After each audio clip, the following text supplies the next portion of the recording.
pour le grand écran, pour voir tous les films et pour rêver ensemble, on a tous une bonne raison d'aller au cinéma.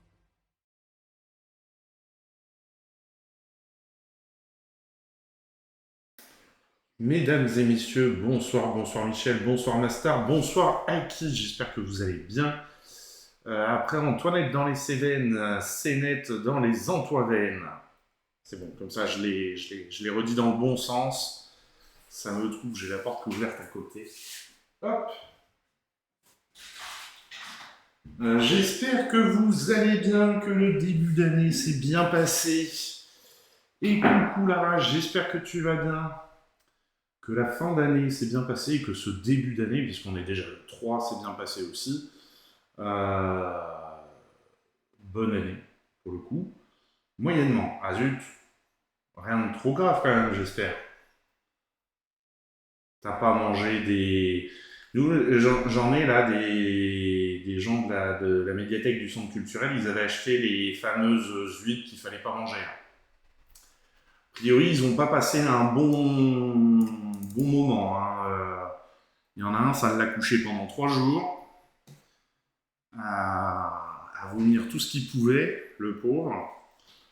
Donc bon, j'espère que ça vous est pas arrivé, parce que c'est vrai que c'est quand même moyen, pour le coup.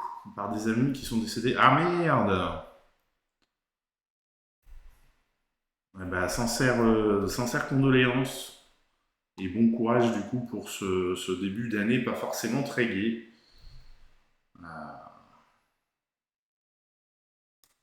Hop, j'ai pas réglé mes fenêtres.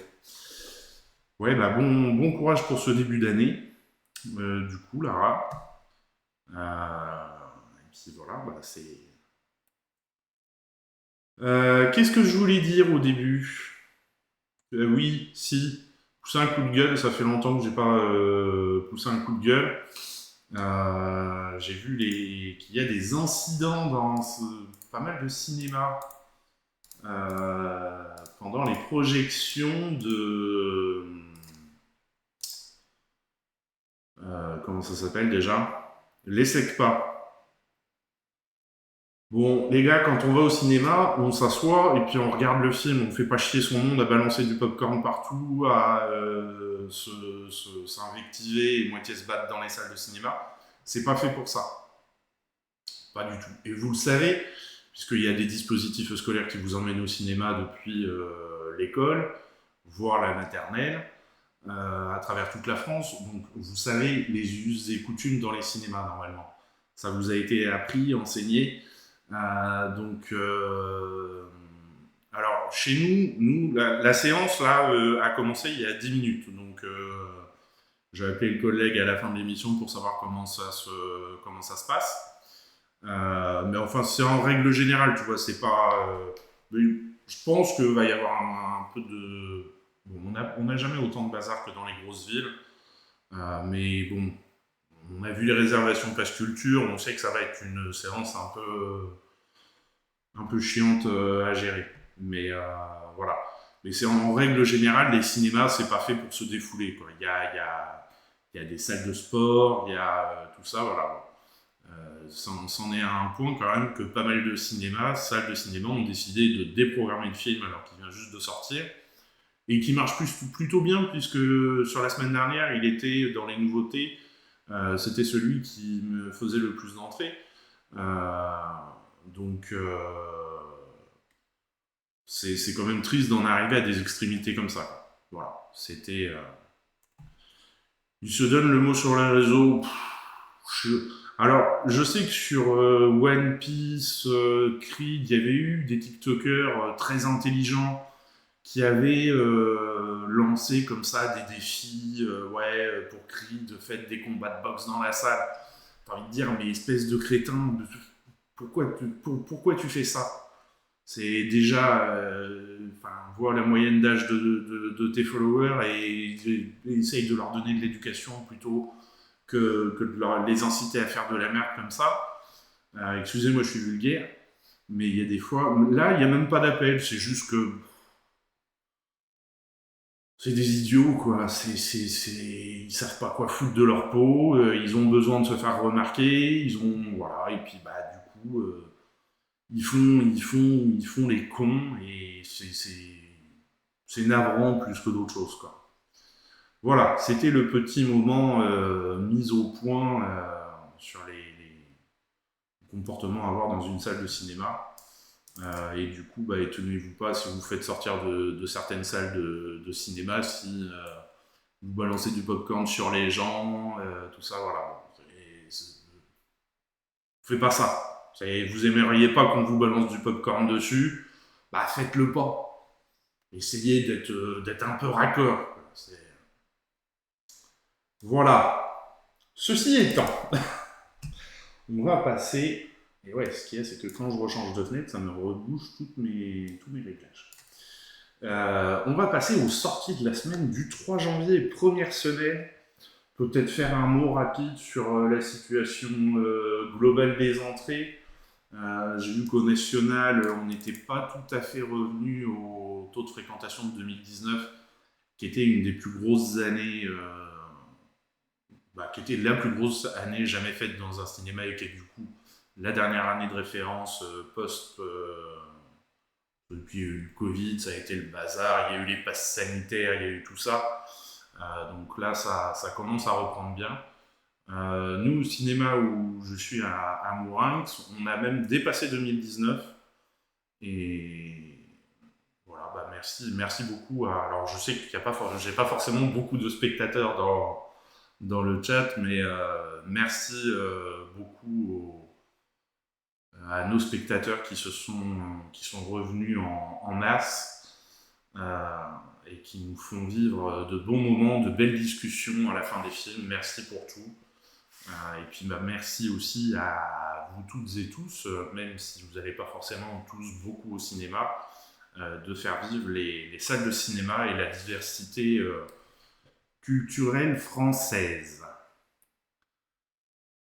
Mais de rien. Allez, attaquons les sorties de la semaine. Alors ça sent qu'on est en janvier. Janvier, comme il y a quelques mois au cours de l'année comme ça, qui sont toujours un peu faibles. Janvier en fait partie, septembre en fait partie aussi. Mais voilà, là, on n'a pas beaucoup de sorties cette semaine. Je crois qu'on a 10 films tout juste. Donc, tes programmes sont variés et intéressants. Mais merci beaucoup. On fait tout pour que ce soit le plus varié possible et proposer la plus grande diversité. C'est ce qu'on essaye de défendre au cinéma. Et la convivialité avec les spectateurs, discuter avec eux, leur conseiller des films, avoir leur retour sur les films et tout. Voir un peu aussi ce qu'ils veulent voir. Parce que c'est vrai qu'il y a des fois on passe à côté de films et voilà, c'est bien quand on discute avec les spectateurs de dire écoutez, c'est vrai qu'on ne l'avait pas forcément vu, mais on va vous le passer, il n'y a pas de souci. Voilà, donc on attaque avec un premier film soutenu par France Inter qui est sorti il était sorti à peu près en même temps qu'Elvis aux États-Unis. Il arrive enfin en France, comme quoi Priscilla, la première femme d'Elvis, attire peut-être moins que Elvis lui-même. Donc Priscilla de Sofia Coppola. Hop, qu'est-ce que ça fait? Pourquoi ça tourne? Ça tourne. Ah, j'ai ma page YouTube qui a bugué. On recharge la page YouTube. On va se taper forcément une pub. Je sais pas pourquoi celle-là j'ai une pub. Hop. Et on regarde la bande-annonce. Bonjour, je m'appelle Terry West. Et vous? Priscilla Beaulieu. Vous aimez Elvis Presley? Bien sûr, comme tout le monde. Alors qu'est-ce qu'ils écoutent les jeunes ces temps-ci? Bobby Darin et Fabian. Et vous? Quelles sont exactement vos intentions, monsieur Presley? Vous avez un tas de femmes qui se jettent littéralement à votre cou. Pourquoi, ma fille? Monsieur, j'ai beaucoup de sympathie pour votre fille. Elle est très très mûr pour une fille de son âge. 21. Désolé, mon cœur c'est 22. Vous n'avez pas à vous inquiéter pour elle. Des cheveux noirs et plus de mascara. Je sais pas trop si j'aime. Comment ça, tu sais pas trop si t'aimes? Il n'est pas comme tu l'imagines.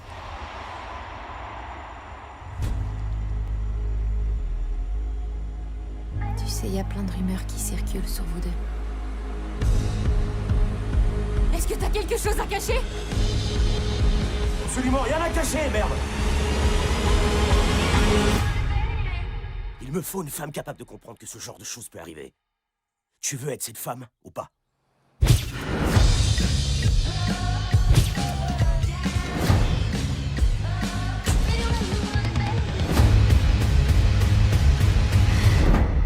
Je te quitte pour avoir une vie à moi.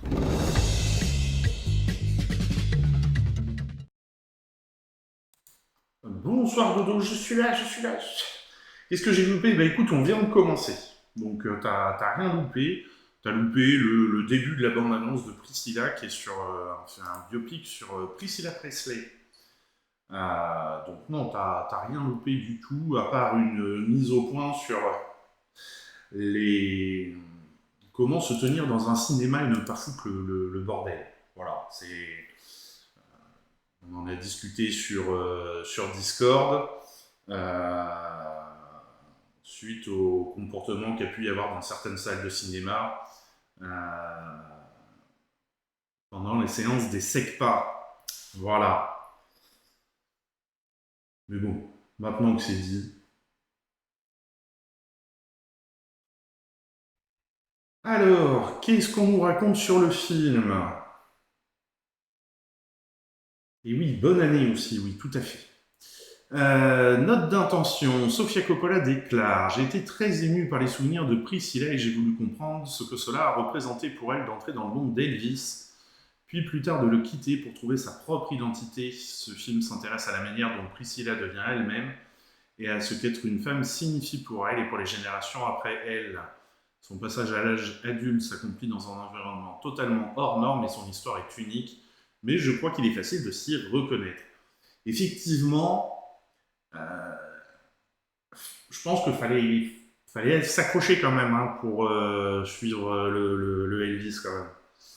Une personnalité méconnue. Le film suit Priscilla Presley de ses 14 ans où elle était une adolescente vivant sur une base militaire de l'Air Force en Allemagne à ses 24 ans où elle quitte l'univers de Graceland. Si elle était la compagne d'une rockstar, on ne savait pourtant pas grand-chose d'elle. En retraçant son parcours, c'est un récit alternatif à celui d'Elvis Presley que livre Sofia Coppola. La réalisatrice raconte: traditionnellement, Priscilla est un personnage mineur dans l'histoire d'Elvis, mais elle a assisté à tout et son point de vue est aussi différent que fascinant. Ce qui m'intéressait, c'était d'explorer l'effet que cela faisait d'être une adolescente à Graceland, de grandir au sein de cette atmosphère extrêmement intense, dans un mariage compliqué, à quel point c'était incroyablement audacieux de choisir de quitter ce monde pour prendre en main sa vie.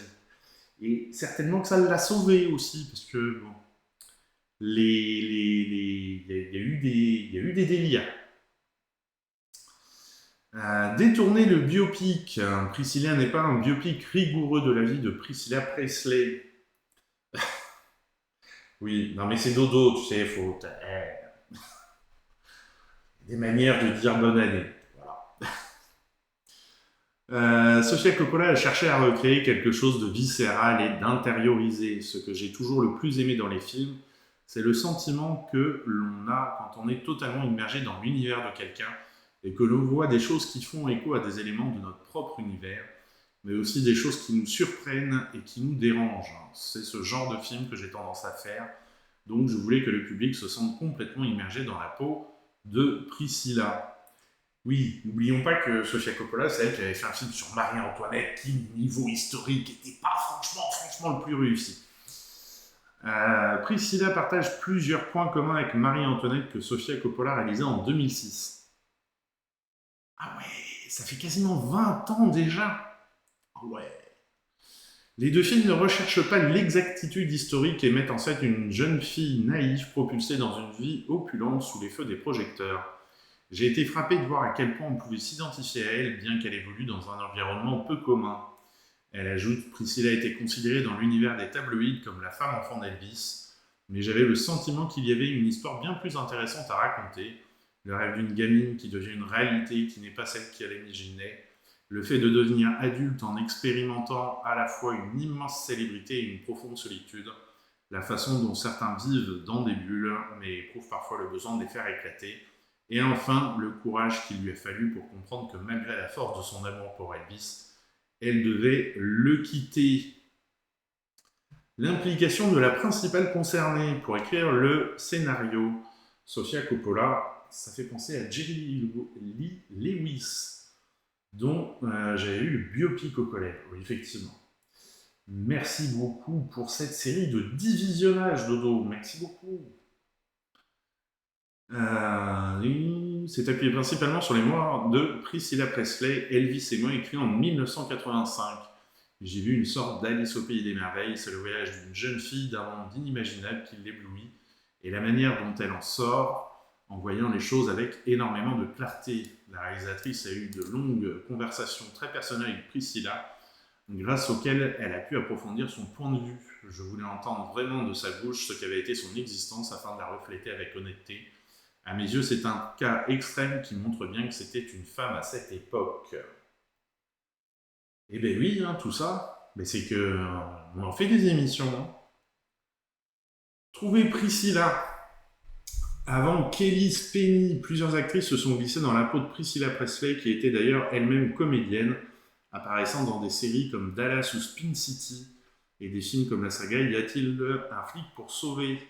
César Blay dans le téléfilm Le roman d'Elvis de John Carpenter, Antonia Bernat dans la mini-série Elvis, Ashley Greene dans le long-métrage Shangri-La la suite, et enfin Olivia Dejonge dans le précédent biopic de Baz Luhrmann, Elvis.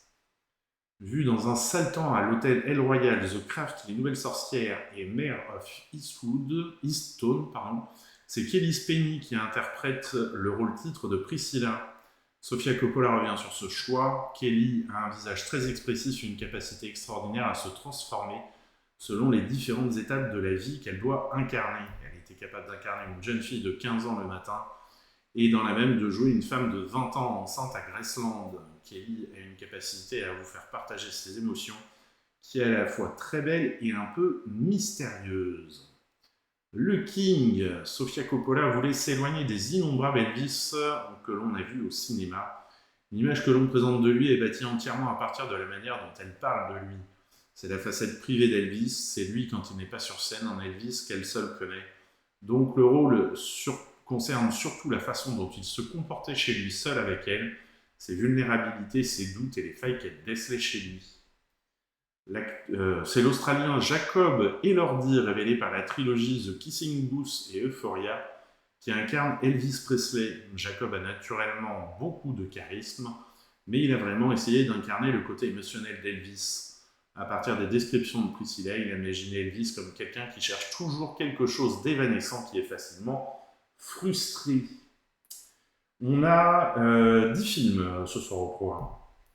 Ce que je disais, janvier, t'as 2 mois qui sont un peu plus faibles en termes de sortie cinéma, c'est début janvier et début septembre. Et malheureusement, Bollywood ne reviendra que la semaine prochaine. On n'a pas de Bollywood cette semaine. Je pense en fait, tu vois, ils sont fatigués. Rappelle-toi, la dernière fois qu'on a vu du Bollywood, ils ont tout donné parce qu'ils nous avaient fait les sous-titres. Du coup, ils se sont dit, il faut qu'on prenne 15 jours de vacances pour s'en remettre. Je pense qu'il y a un truc comme ça. Tu vois, les sous-titres, ça les a... Ils étaient lessivés après. Ils se sont dit, bon, on se repose. Graceland, en 1957, Elvis Presley a fait l'acquisition pour $100 000 de la maison de ses rêves, un manoir de 8 chambres bâti dans un style néocolonial en 1939. Graceland est devenu un monument illustre de l'histoire américaine visité chaque année par un demi-million de personnes. Et j'avais vu que c'était une sacrée entreprise, ça. On n'aura pas de sous-titres la semaine prochaine. J'ai pas regardé, peut-être. Alors, tant qu'à faire, je préfère qu'on n'ait pas de sous-titres, mais qu'on en ait chaque semaine, parce que moi aussi, j'aime bien y voir les Bollywood. Sofia Coppola voulait montrer un Graceland inconnu des visiteurs, la demeure que Priscilla découvre éblouie en 1963. La chef décoratrice Tamara Devrel confie que Sofia voulait une approche très impressionniste. Il fallait reconstituer le décor authentique de Graceland, mais en le rendant plus séduisant, comme s'il surgissait de souvenirs lointains et mélancoliques. La palette de couleurs est très douce, très sucrée, un monde de rose pastel et de bleu enfantin, d'or brillant et de crème. Elvis a fait complètement rénover Graceland au milieu des années 70, après le départ de Priscilla. Le manoir actuel est donc très différent de celui montré dans le film. Et puis je pense que depuis la mort de Elvis Presley, la famille, qui est devenue une sacrée usine, avec Graceland, avec les visites et tout, je pense que c'est devenu encore différent de ce que c'était quand Elvis était là, parce que c'est devenu un sacré musée maintenant. La musique, Sofia Coppola a travaillé de nouveau avec Phoenix, le groupe de pop rock de son mari Thomas Mars. Elle se souvient, la première chose dont nous avons parlé, c'est de la chanson Vénus de Frankie Avalon, qui passe quand Priscilla rencontre Elvis pour la première fois. C'est devenu le thème principal du film. Par conséquent, Phoenix a fait toute une série de versions différentes de Vénus. Le long métrage mêle des morceaux contemporains de l'histoire et d'autres sortis à une époque différente, comme par exemple Baby I Love You des Ramones.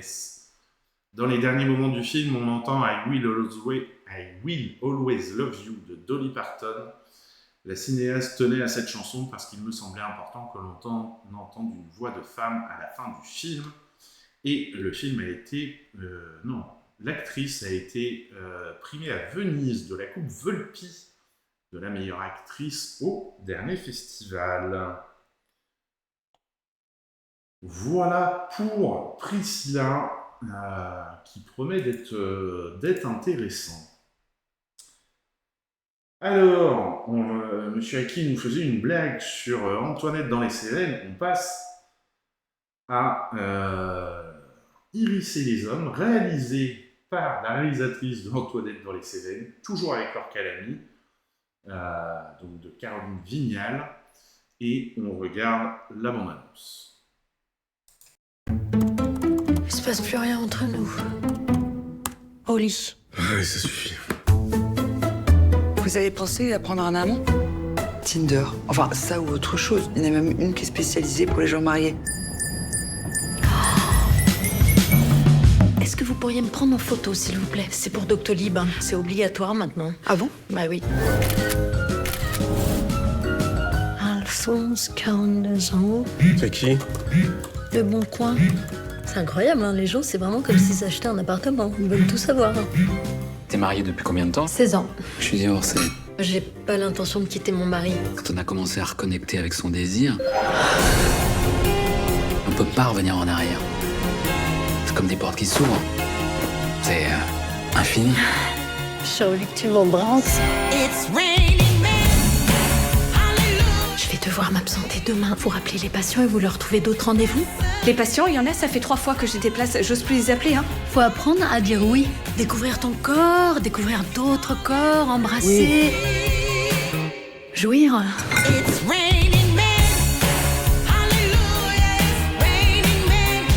De toute façon, c'est hors de question.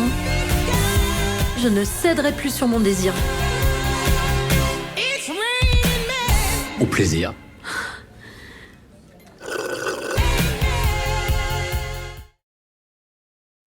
Et c'est infini, avec un peu de retard du coup, parce que j'avais pas le micro d'ouvert.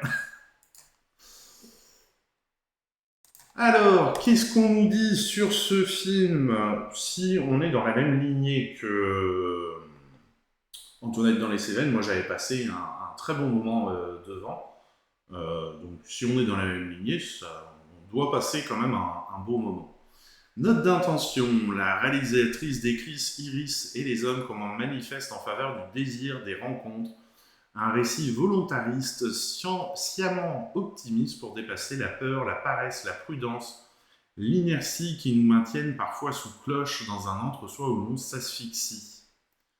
Inspirée par une amie, Caroline Vignal a eu l'idée d'Iris et les hommes suite à l'expérience d'une amie qu'elle n'avait pas vue depuis des mois et qui se remettait alors difficilement de la séparation d'avec son mari. Lors de ces retrouvailles, son amie âgée d'une cinquantaine d'années avait radicalement changé sur les conseils d'un proche. Elle s'était inscrite sur un site de rencontre. La réalisatrice se souvient, elle me raconta les likes qui avaient reboosté son ego abîmé, les dick pics arrivant en rafale pendant qu'elle travaillait, les dates lunaires, la jeunesse retrouvée, l'amant danseur de flamenco de 15 ans, son cadet, avec lequel elle fumait des joints dans l'après-midi. It's Raining Men, s'esclaffa-t-elle euphorique ce soir-là, mon film est né, et il avait déjà sa chanson. Donc tes dick pics, c'est les notifs, quoi, en gros. Je fais un rapport avec la... Bonsoir et la prière, merci beaucoup pour ce 10e mois d'abonnement déjà. Oh. C'est romantique, hein? Ouais, c'est romantique. J'espère que tu vas bien, bonne année à toi. Que ta fin d'année et que ton début d'année s'est bien passé. Une phase de documentation. Afin de comprendre mieux les sites de rencontres, la réalisatrice s'est créé un profil sur Tinder et a compilé pendant des mois les fiches des hommes avec qui elle avait été en contact, ainsi que les messages et photos reçus. C'était drôle, passionnant et bouleversant à la fois. Je me suis senti agressé par le son. Quel son? Le son du rabonnement? Il était trop fort peut-être. J'ai pas les retours sur cette série de scènes là, donc faut. Ok, bah je les baisserai un peu. Par contre, les mecs, j'imagine la tête des mecs qui vont voir le film et qui se disent, j'avais pas envoyé ce message-là à une femme sur Tinder, moi. Non, c'est curieux, ça me dit quelque chose. J'imagine bien la réaction des gars. Ça peut être marrant. Restituer l'expérience des sites de rencontres. Caroline Vignal s'est demandé comment restituer l'expérience des sites de rencontres où l'essentiel se passe sur le petit écran de nos téléphones, comment faire partager aux spectateurs l'adrénaline des chats qui, à plat, peuvent paraître banals et même souvent consternants, mais qui tiennent en haleine lorsqu'on attend fébrile le prochain message. Elle a pris le parti de ne pas filmer ou très peu les écrans de téléphone. Elle précise « La série Euphoria m'a rassuré. Ces jeunes protagonistes textent penchés sur leur portable, on partage l'excitation, l'attente, la joie, la déception qui traversent leur visage et au pied de l'écran comme dans un film en version originale, des sous-titres nous donnent accès aux messages échangés. Le procédé est simple, mais la force de l'écrit, du silence, du rythme auquel les messages apparaissent est entière, directe. Je m'identifie bien au film, mais c'est la vie d'une femme, non mais... Inspiration. 2 films ont accompagné la réalisatrice pendant l'écriture du scénario du film. L'homme qui aimait les femmes de François Truffaut, grand classique, qui m'a aidé à trouver le rythme et le mouvement du récit. Il s'agissait d'éviter l'écueil du film à sketch, et Belle de jour de Louise Buñuel avec une Catherine Deneuve qui était extraordinaire. Comme Séverine, Iris obéit à un désir qui la dépasse. Elle ne ressent jamais de culpabilité, elle ne tire que des bénéfices de ses aventures. Aborder la sexualité dans une comédie tout public. Oh bah oui, hein, c'est une histoire assez classique finalement maintenant.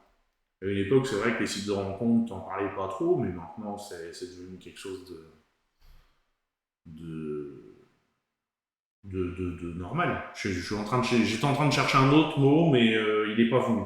Donc ce sera normal. Voilà. Outre restituer l'expérience des sites de rencontres, Caroline Vignal devait relever un autre défi, filmer la sexualité dans une comédie tout public. Le choix de l'ellipse, on est là avant et ou après, mais on quitte les lieux au moment du Covid, n'est pas un choix par défaut. Il me permet, je crois, d'accéder à une certaine vérité, d'échapper à la convention de scène de lit, tellement vue et revue qu'elle ne raconte plus rien. Explorer le genre de la comédie permet à la réalisatrice d'aller vers des sujets, des propos que j'espère un peu subversifs, sans effrayer, sans exclure. C'est vrai que c'est pas faux, les scènes de lit, généralement, au bout d'un moment, c'est chiant. Actrice fétiche. Après Antoinette dans Les Cévennes, qui a valu à Laure Calamy le César de la meilleure actrice, Caroline Vignal retrouve la comédienne qu'elle qualifie d'extraordinaire, alliée, un alter ego. Pourtant, elle ne l'imaginait pas immédiatement en Iris. Tout en retenue en début du film, Iris est une femme accomplie, du moins en apparence, installé dans une vie privilégiée, cochant toutes les cases de la bourgeoisie. Laure n'avait encore jamais joué de tel personnage. Avec la costumière, le coiffeur et la maquilleuse du film, nous avons cherché à lui donner une allure classique, hors mode, très sage, mais le vestiaire d'Iris évolue tandis que le personnage s'ouvre, prend vie, se resexualise. Iris rajeunit, il fallait qu'on le ressente, qu'on le voit. Laure s'est prêtée au jeu avec enthousiasme et générosité. Et je crois que tous les réalisateurs qui ont tourné avec elle sont assez unanimes là-dessus, que c'est quelqu'un qui donne son maximum pour ses rôles, et que du coup c'est toujours un plaisir de travailler avec elle. On reste dans le domaine de l'amour. Alors, c'est un amour qui se passe pas forcément bien, il me semble, avec Amour à la finlandaise, dont on regarde la bande-annonce. Mä oon miettinyt tässä lähipäivinä sellaista, että pitäisikö meidän avata meidän avioliitto. Mitä?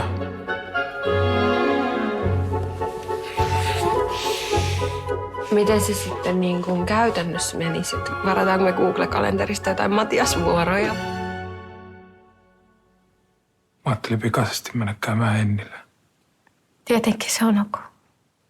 Oots täällä vielä, kun mä tuun takas? Mä ajattelin, että mä menisin Tinderiin. Rakennan sun sydämesi taloa, mä rakastan sua enemmän kuin Yrititkö kostaa mulle jollain omituisella tavalla?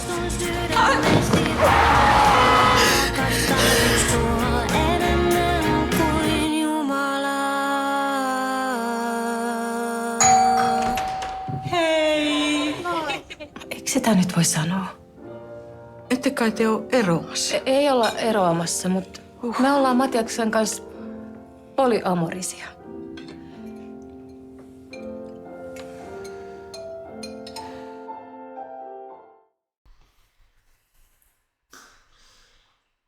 Il me semble que la mère, finalement, le divorce, c'était pas si mal que ça. Hein.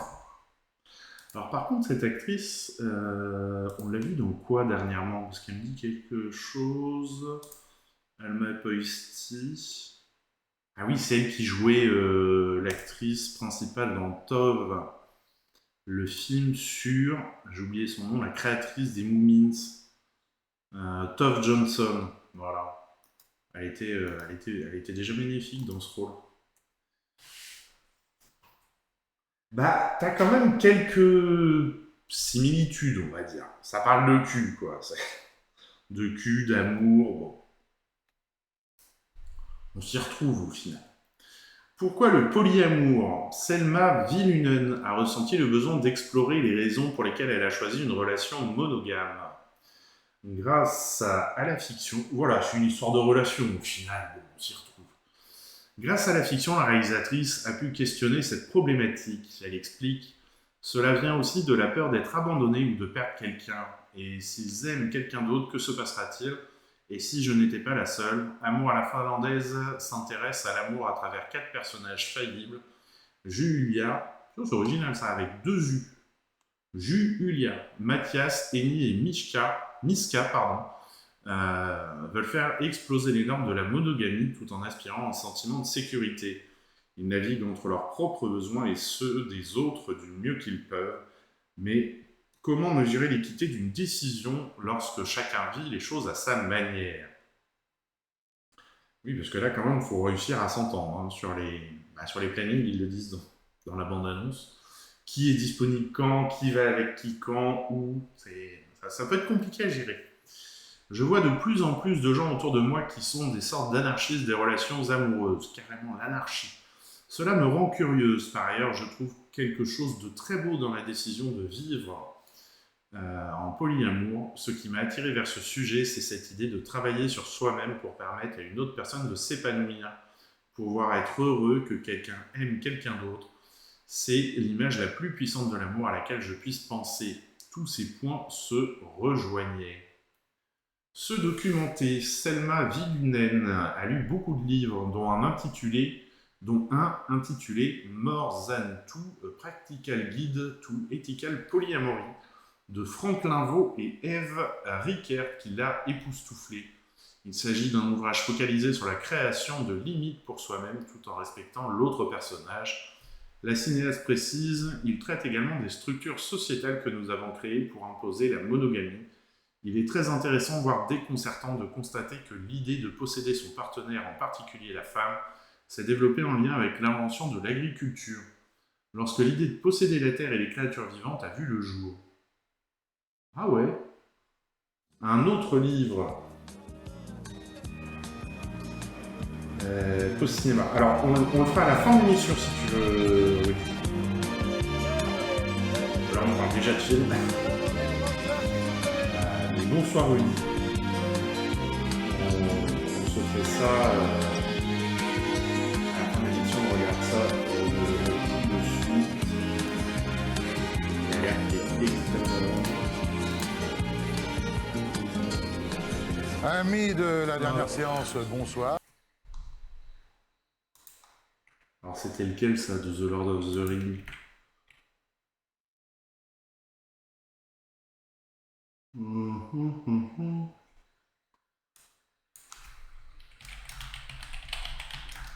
Seigneur des Anneaux. Ouais, bon, je me le note. Hop.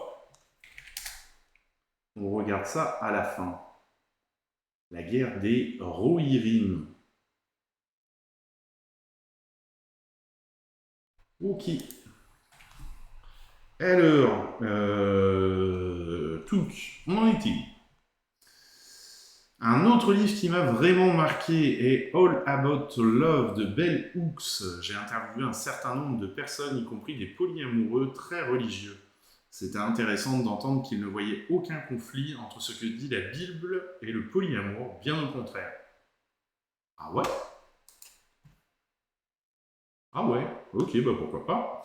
Côté casting, les 4 acteurs principaux, Alma Poisty, Eero Milonov, Oona Airola et Pietu Wikström sont parmi les meilleurs qui travaillent aujourd'hui en Finlande.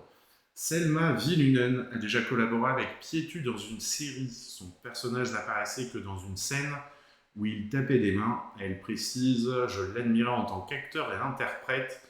Dans sa musique et son travail sur la parole, il explore la sexualité et le genre d'une manière magnifique.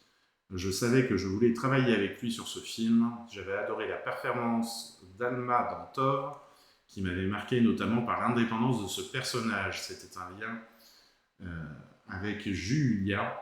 Quant à Eero, putain, ça fait beaucoup de lettres doubles, tout ça.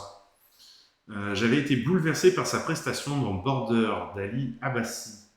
Nous avons fait quelques séances de casting et lorsque j'ai vu ces 4 personnages ensemble, il y a eu une étincelle particulière, une énergie qu'on retrouve notamment dans les longues scènes comme celle où Annie vient rendre visite à Julia et Mathias pour la première fois.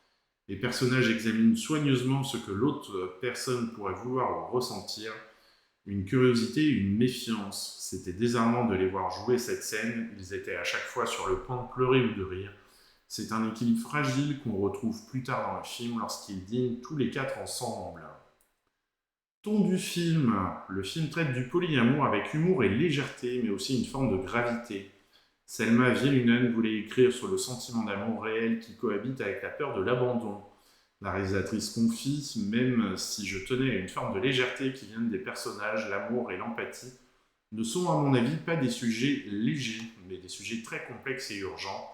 Pour survivre aux crises dans lesquelles nous vivons, telles que le changement climatique, l'extinction des espèces, nous devons nous unir et aborder ces questions ensemble. Cela signifie qu'il faut apprendre à faire des compromis, à changer de point de vue et à respecter véritablement quelqu'un de totalement différent.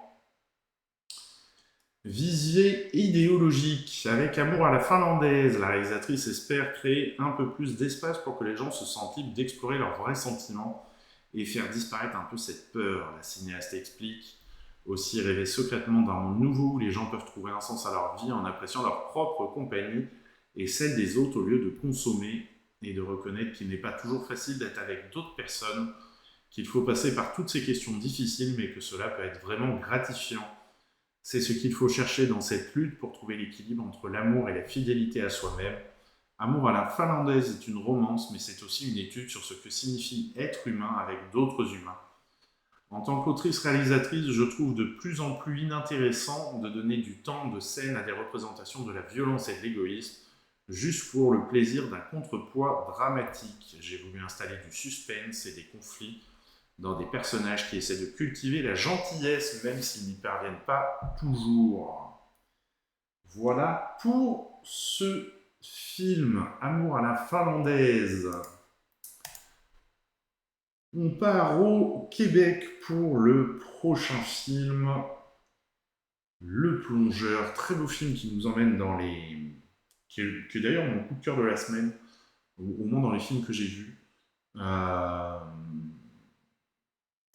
les cuisines d'une trattoria, et qui nous fait suivre un personnage qui succombe à ses addictions. On regarde la bande-annonce. Bonne année! Bonne année! Yes! T'es un bon Jack, toi. T'as soit t'as une nasty de belle année. Merci. Puis, je voulais te dire que je suis bien content d'avoir trouvé une job ici. C'est pas pire, c'est pas pire. Puis, aussi, je suis bien content d'avoir trouvé un ami. Un ami? Les amis, tu vas t'en faire dans ce milieu-là. Tu vas voir, tu les garderas jamais longtemps. Profite-en quand ça passe parce qu'on change vite de job. OK? Hey, yes sir! Bonne année! Woo! Oui, c'est un film québécois, oui, tout à fait. Alors, qu'est-ce qu'on nous dit sur le film ? Adapté d'un roman, un film de saison en plus, tout à fait. Le Plongeur est l'adaptation du très populaire roman canadien du même nom de Stéphane Larue, paru en octobre 2016. Francis Leclerc se rappelle. En fait, j'ai fait partie des premiers lecteurs du livre parce que ma copine, qui lit beaucoup de romans, me l'a conseillé. Ce n'était pas du tout un best-seller encore, mais je sais qu'il y avait déjà 5 ou 6 réalisateurs au Québec qui voulaient l'adapter. Puis c'est une belle histoire qui s'est passée. Sphère Média a acquis les droits d'adaptation, mais n'avait pas encore de réalisateur attitré sur le projet. De mon côté, je n'avais jamais encore travaillé avec eux. Mais j'ai écrit à Stéphane Larue et je lui ai dit tout le bien que je pensais du roman, et aussi ce que moi j'en ferais sur un synopsis d'une page. Comme un grand coup de cœur, je ne le connaissais pas, je lui ai envoyé, il m'a répondu dans les 24 heures. Il me connaissait de nom, il avait déjà vu mes films et l'un d'eux est son film préféré. De fil en aiguille, Stéphane et son éditeur m'ont appuyé auprès de la maison de production. Choix technique. Côté mise en scène, Francis Leclerc voulait mêler des scènes hyper coupées avec des moments très longs mais qui bougent en permanence.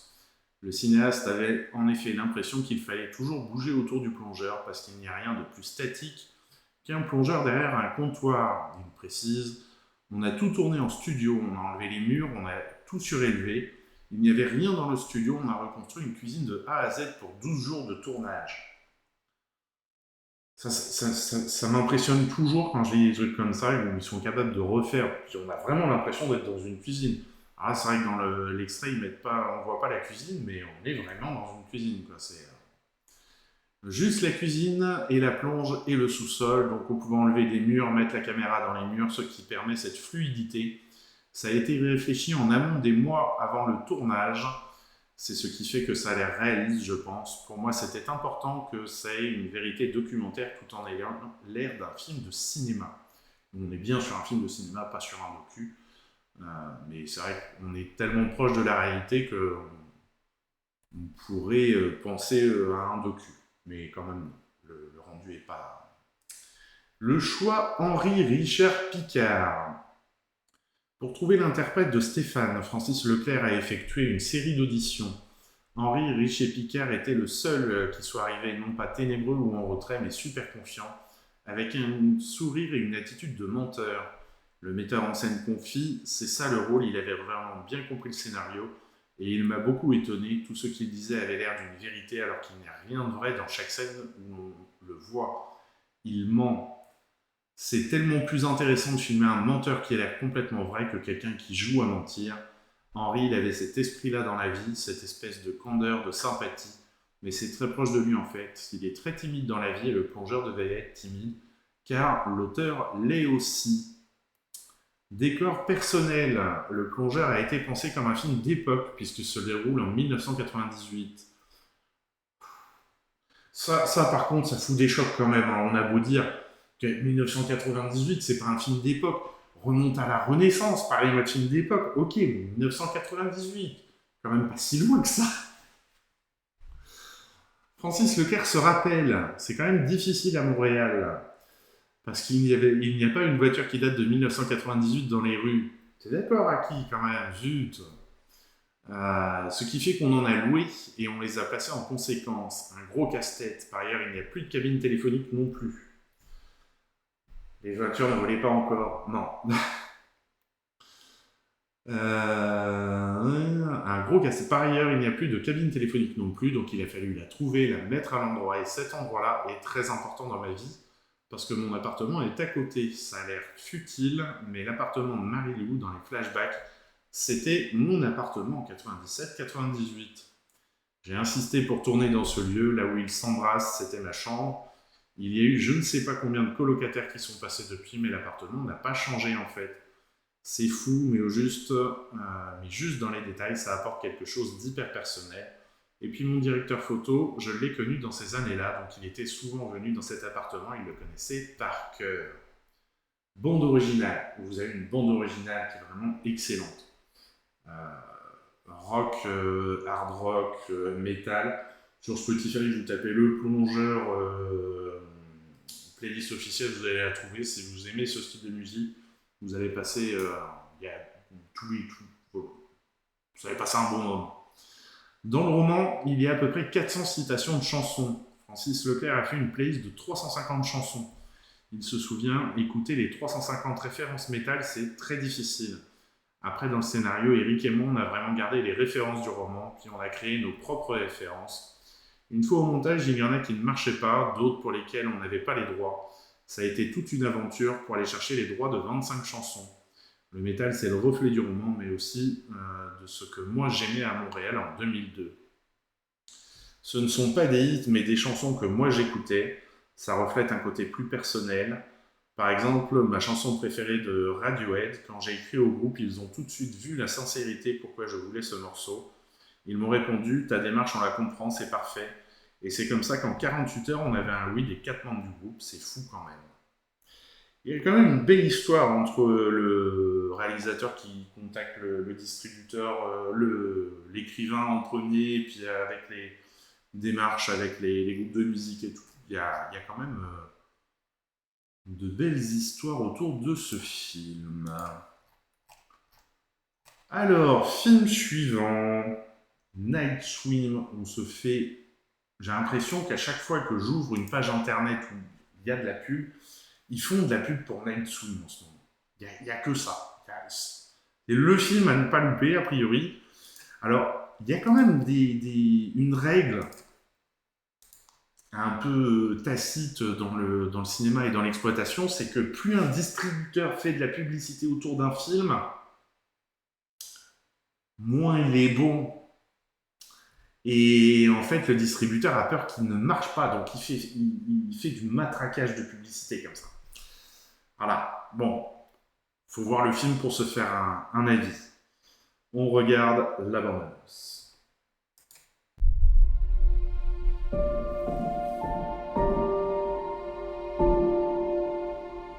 Il faudrait peut-être la retaper un peu, mais à ce prix-là, elle ne va pas rester longtemps sur le marché. Il y a une piscine. J'ai toujours rêvé d'en. Excusez-moi, j'ai pas mis la bonne scène. Je remets la bande-annonce au début, du coup, quand même. Hop.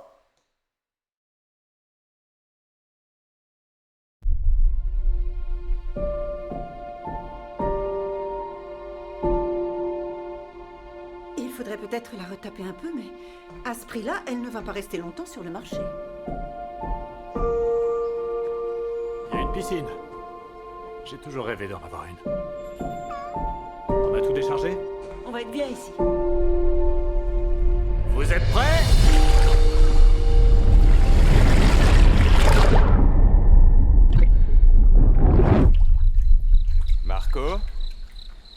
Polo. Marco? Polo. Marco! Et je t'entends, hein? Eh, pourquoi tu me réponds pas?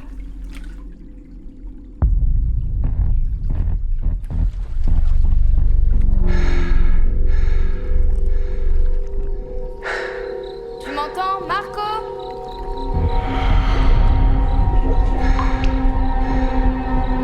Marco?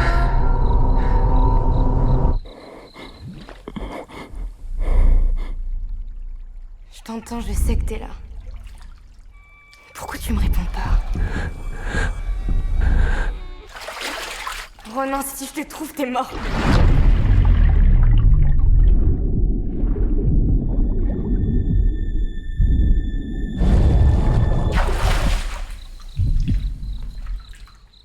Marco?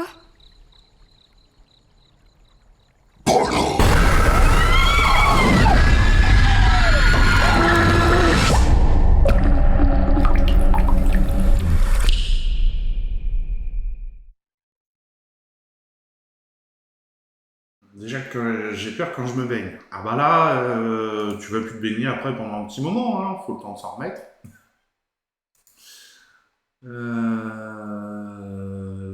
Tac, pourquoi ça s'est pas ouvert ça?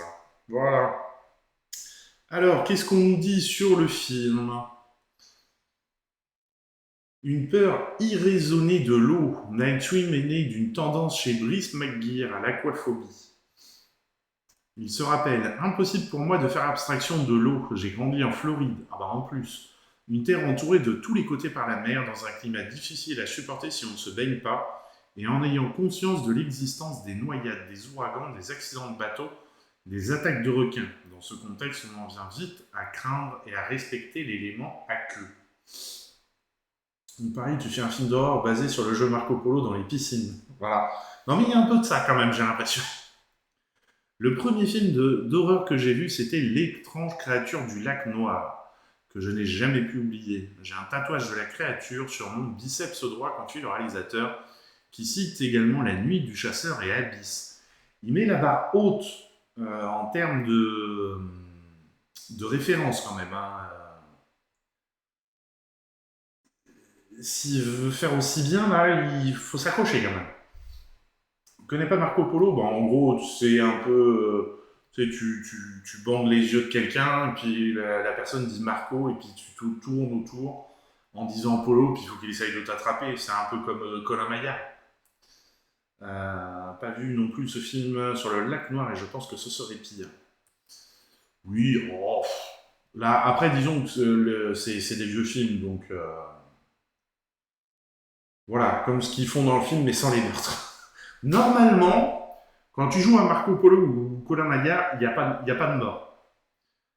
À moins que tu aies des gens qui te disent on va faire un Colin Maillard ou un Marco Polo au bord d'une falaise, là, méfie-toi quand même. On sait jamais. Mais normalement, c'est des jeux qui se passent plutôt bien.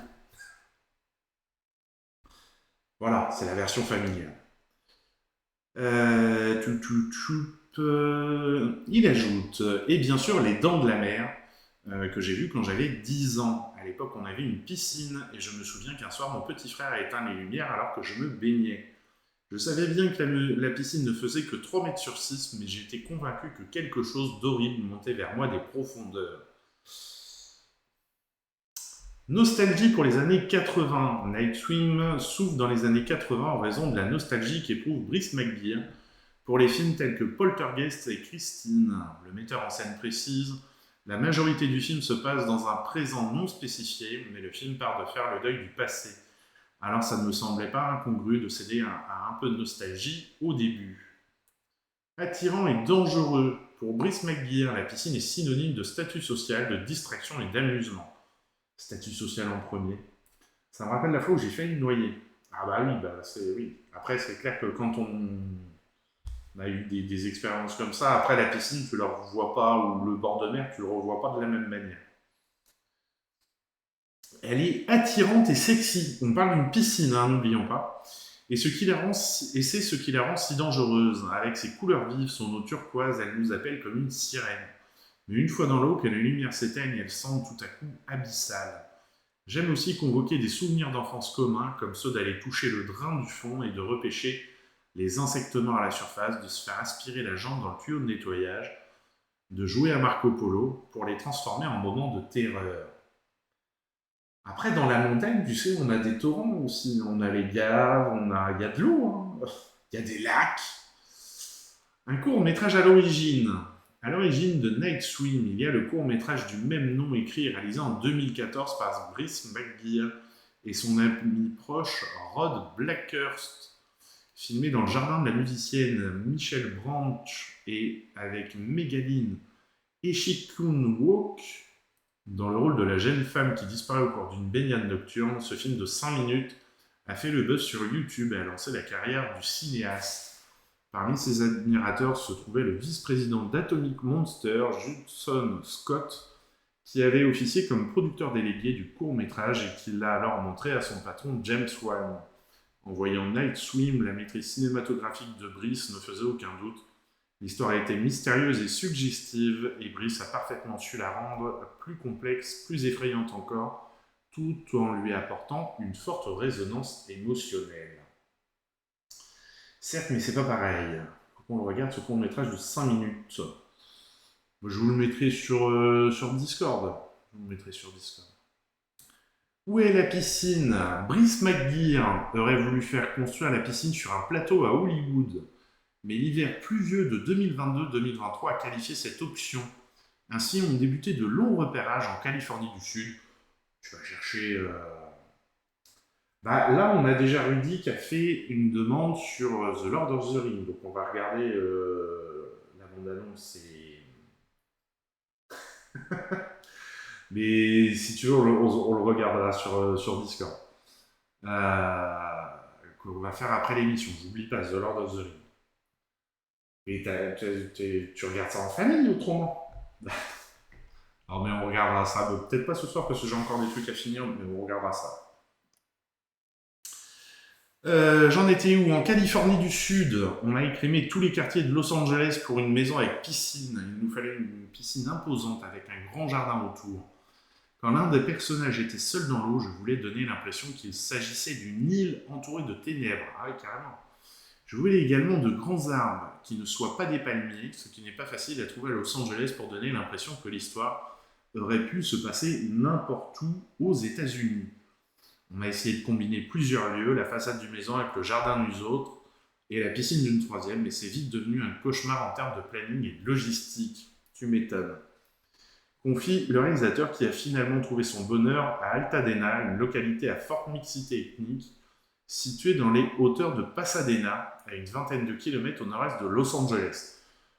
Normalement, avec tout ça, on doit pouvoir retrouver la baraque.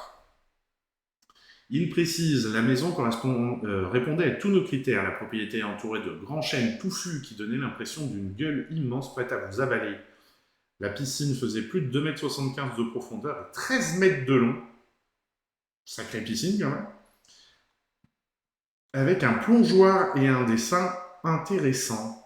C'est vrai qu'elle a l'air particulière cette piscine. C'est pas la piscine avec des bords pas droits, pas nets comme ça, là, arrondis. Voilà, je cherche mes mots ce soir.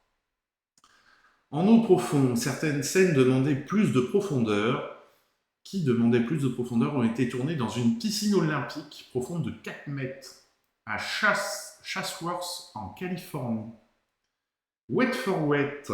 Si Brice McGuire a eu retour aux images de synthèse pour certains plans, la majorité du film a été tournée wet for wet, contrairement à la technique du dry for wet qui utilise de la fumée, des filtres de couleur, des effets de lumière, des ventilateurs et ou des ralentis pour donner l'impression d'être sous l'eau. Le directeur de la photographie, Charlie Saroff, a utilisé des objectifs grand angle pour rendre la piscine aussi vaste et terrifiante qu'un océan. Bon, faudrait peut-être pas exagérer non plus.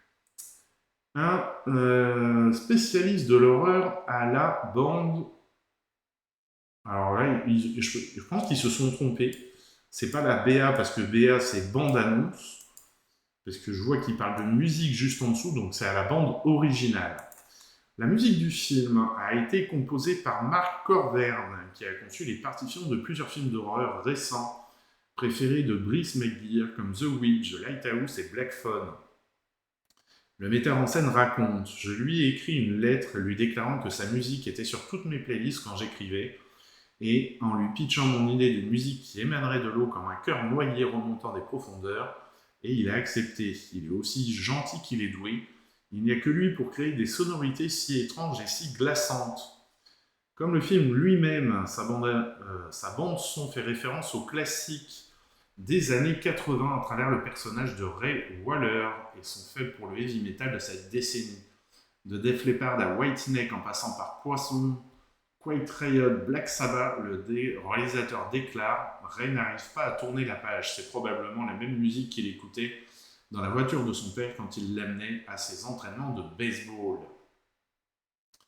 Pour les créatures aquatiques, les prothèses et les maquillages spéciaux des créatures aquatiques, Justine Ralleg de Fracture FX, on en a parlé sur un autre film il n'y a pas très longtemps, a utilisé des matériaux et des techniques élaborées et testées sur le tournage d'Aquaman, et de Swamp Thing. Il a créé des pièces en matière absorbante, camouflant si nécessaire le matériel de plongée des interprètes. C'est mieux, parce que c'est vrai que le mec qui est en train de se noyer, c'est faussement, parce que c'est du cinéma, si on voit la bouteille derrière avec le truc de... C'est mieux de pouvoir pouvoir le camoufler. Je comprends. Piscine abandonnée. Pour les premières scènes durant lesquelles les Waller découvrent la piscine abandonnée remplie de feuilles mortes et de mousse, dans laquelle Ray tombe malencontreusement, la chef décoratrice Hilary Gertler, pardon, j'ai bugué sur ce nom, Gertler, et son équipe ont tiré de grandes impressions vinyles dont ils ont tapissé le fond.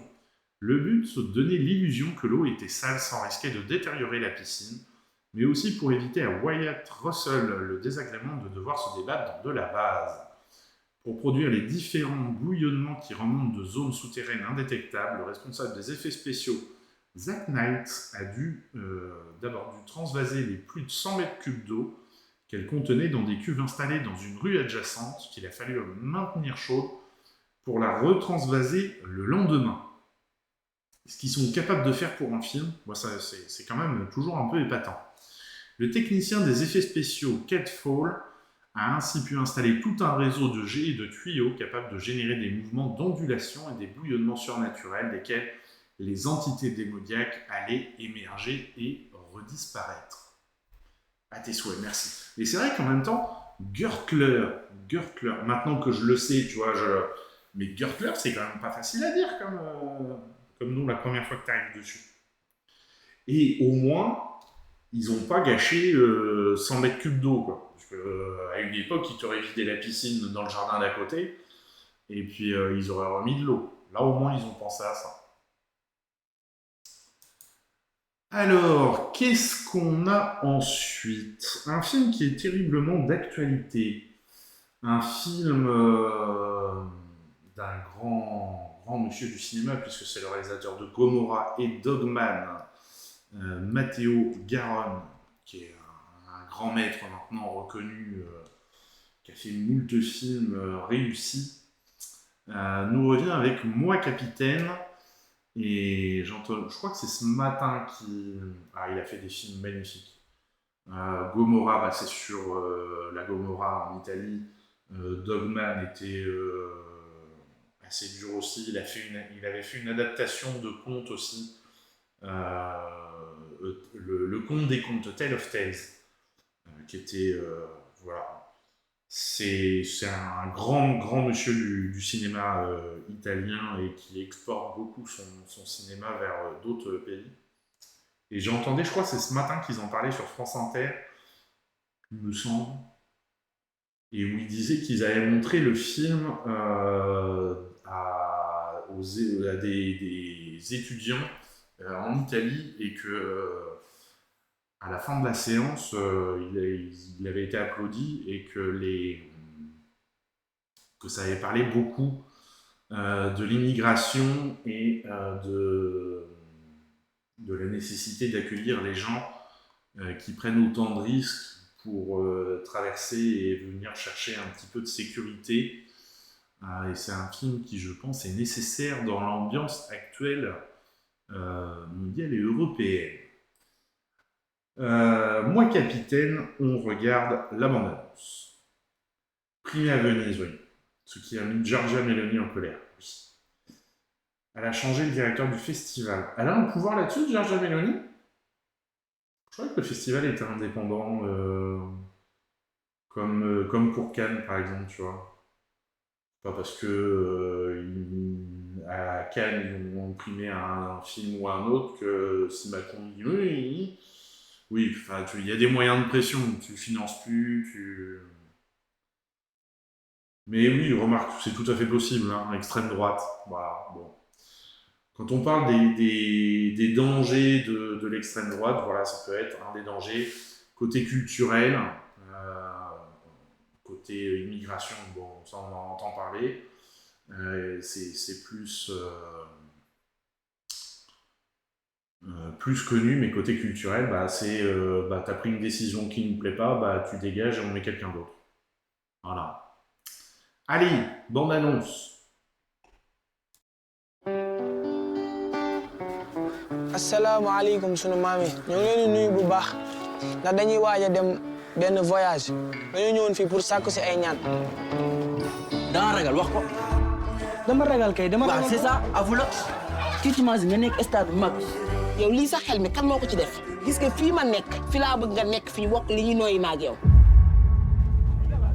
dana yaakaar ni Europe moo gën Afrique bu fekkee da ngeen a bëgg a dee dem leen. Seydou mais dara dof wala lan te bu ñu fi bàyyi ñuy des ci désert.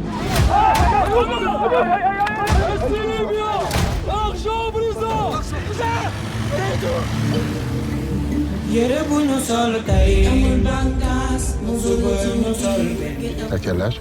Non, j'ai 16 ans. Et il est où ton cousin? On l'a attrapé quand on était dans le désert.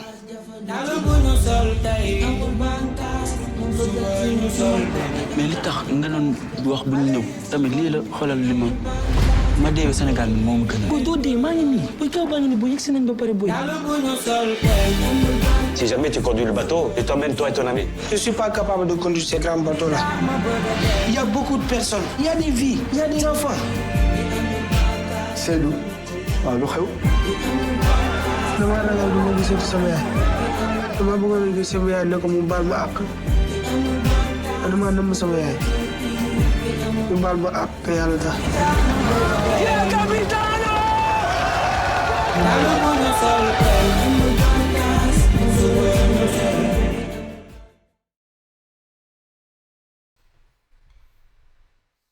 Le plan de fin de bande-annonce, là, avec tout ce trajet parcouru, quand même, hein.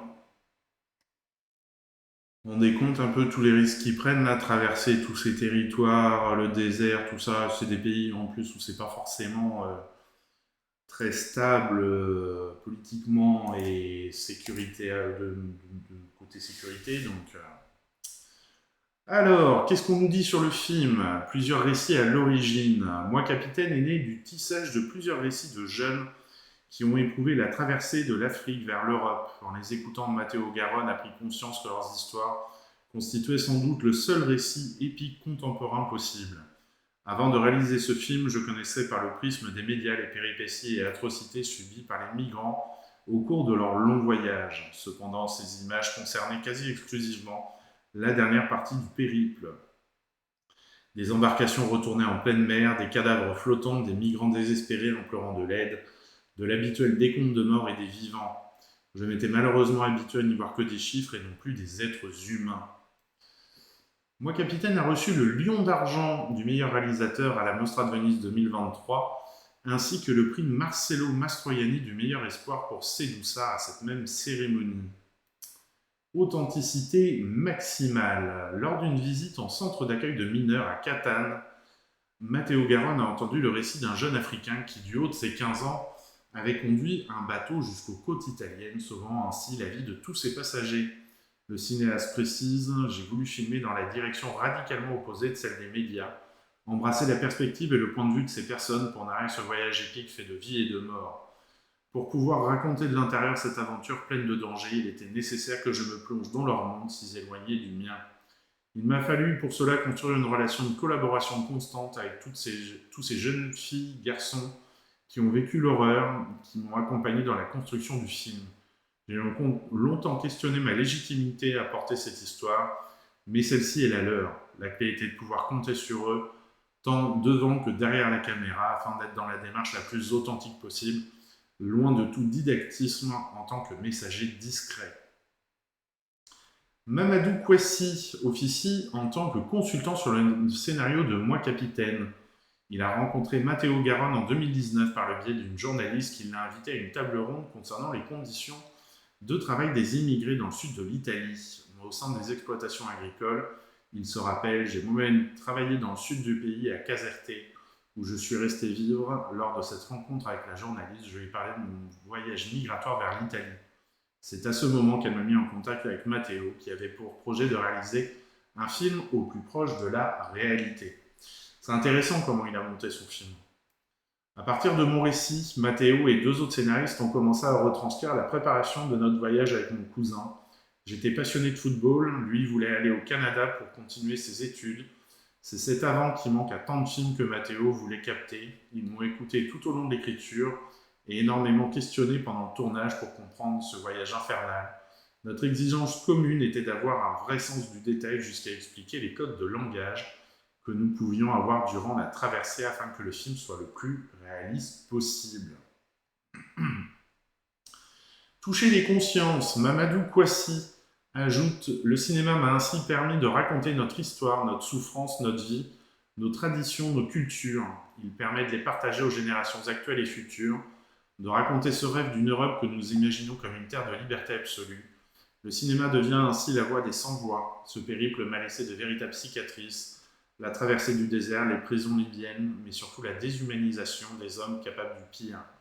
Aujourd'hui, le film me permet de raconter ma souffrance, mais aussi celle d'autres personnes qui sont mortes dans le désert libyen et lors de la traversée de la mer Méditerranée. C'est aussi et surtout un moyen de toucher les consciences à l'international et engendrer peut-être une forme de changement.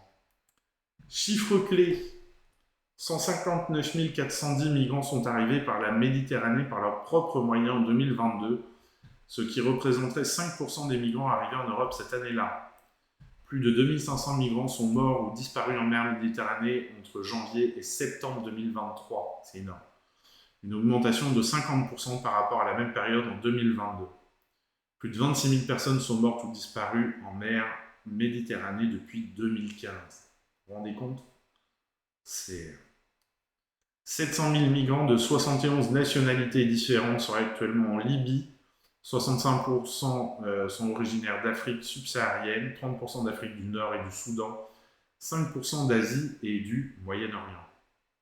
Et puis ceux qui sont en plus arrêtés en Libye, là, ça devient des esclaves, quoi. 25% des personnes secourues par SOS Méditerranée depuis 2016 ont moins de 18 ans et 79% d'entre elles voyageaient sans parents. C'est voilà, la triste réalité de ce monde. Et après, il y en a qui vont nous dire que... Donc, un film nécessaire dans l'ambiance actuelle. Allez, film suivant. L'AS, courir est sa seule arme. On regarde la bande-annonce.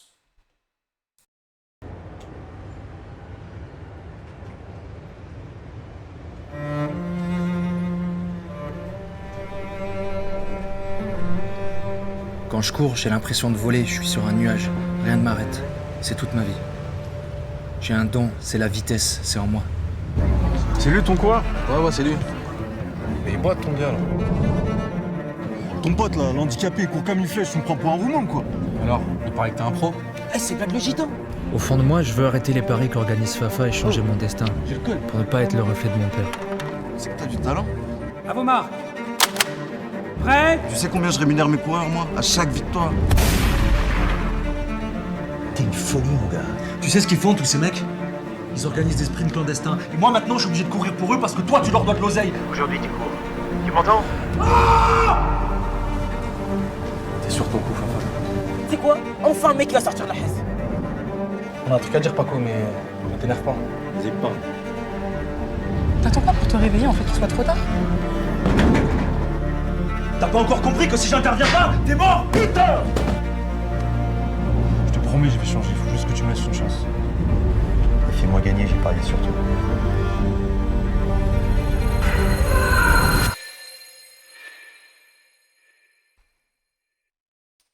Ouais, il y en a qui font ça au pistolet à poudre, pistolet balle à blanc. Lui, il fait ça au fusil à pompe. Bon, bah écoute, il avait que ça sous la main. Alors, les sélections du Saint-André, puisque vous avez vu au début, là, le Saint-André des Arts, c'est un cinéma qui produit des films, et qui produit des films, comme on dit, indépendants, autoproduits et auto-réalisés. En fait, c'est très très souvent des premiers films de jeunes réalisateurs qui sortent ou pas d'école. Et donc, bon, ils essayent de donner une vie au film. Je ne sais pas s'il y a beaucoup de cinémas qui prennent leurs films. Ça, je ne sais pas du tout. Mais si vous êtes à Paris, le Saint-André des Arts, vous pouvez découvrir ces films de nouveaux réalisateurs. Et c'est, somme toute, assez louable de faire ce qu'ils font. Alors, film suivant, Jeunesse, entre parenthèses, le printemps. Ouais, c'est celui-ci. Alors, c'est un documentaire où on part en Chine, et donc je vais vous montrer la bande-annonce qui a été projetée à Cannes. On regarde ça tout de suite. 赢了！太爽了！是我想太多，你总这样说。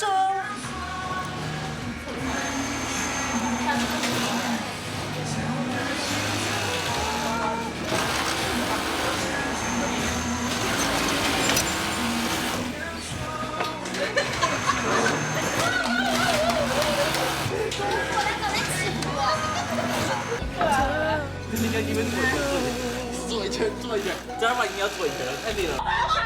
不搞了！你们有必要离我们俩有这么远吗？对呀，我说了，我认了，你离我近一点不行啊。学一下嘛。苏杰。哪呢？有男女呢？到时候最近可以。不可以，不可以。我都不做拿下来。你总这样说，但你却没有真的心疼我。是我想太多，我也这样说，就是为了。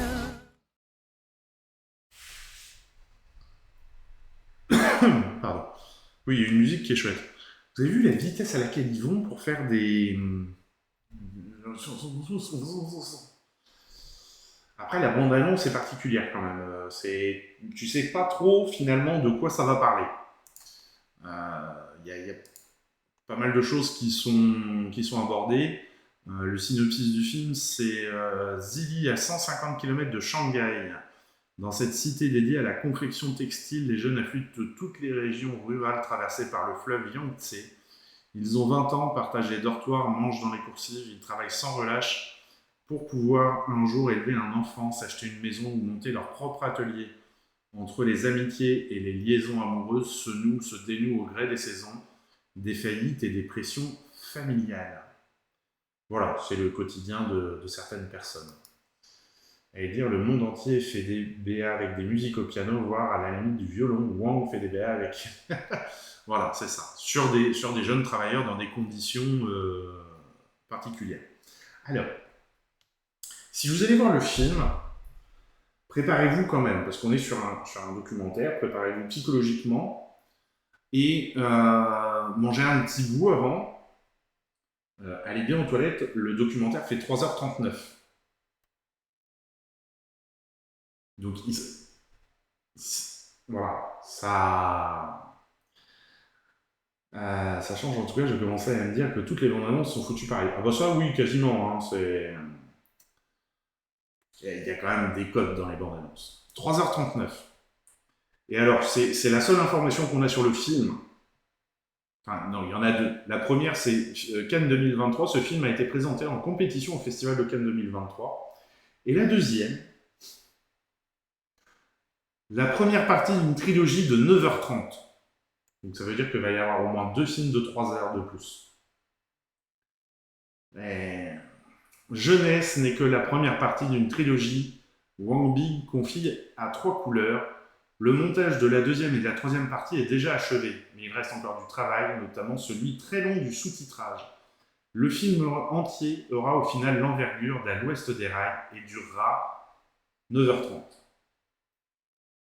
Jeunesse, adulte, vieillesse. Eh ben écoute, certainement, je pense qu'il y a comme ça un truc, donc jeunesse, le printemps, adulte, l'été, vieillesse, l'hiver, peut-être, très certainement. Mais quand même, il y a de la matière, comme on dit.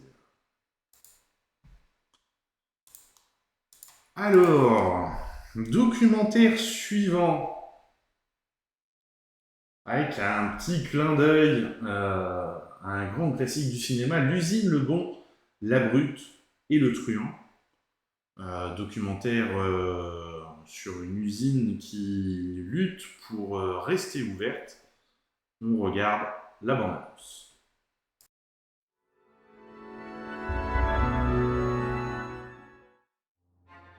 Jusqu'à l'année dernière, cette papeterie industrielle recyclait 480 000 tonnes de papier par an, soit l'équivalent de ce que jettent 24 millions d'habitants.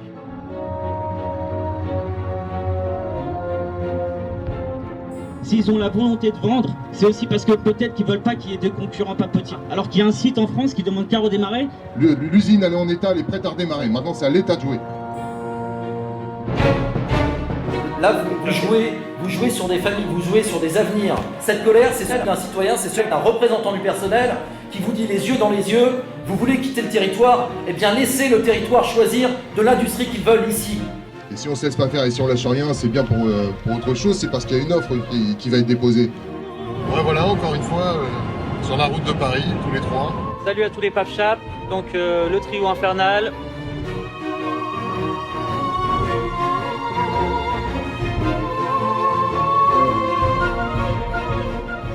On sait qu'à Chapelle, un travail c'est particulier parce que c'est familial. J'en suis un exemple, hein, mon grand-père, mon père, etc. Et on est convaincu qu'en fait, au bout, c'est nous qui allons gagner parce que c'est la seule issue possible pour Chapelle Darblay. On est parti trop loin dans le truc, donc maintenant, on ira jusqu'au bout.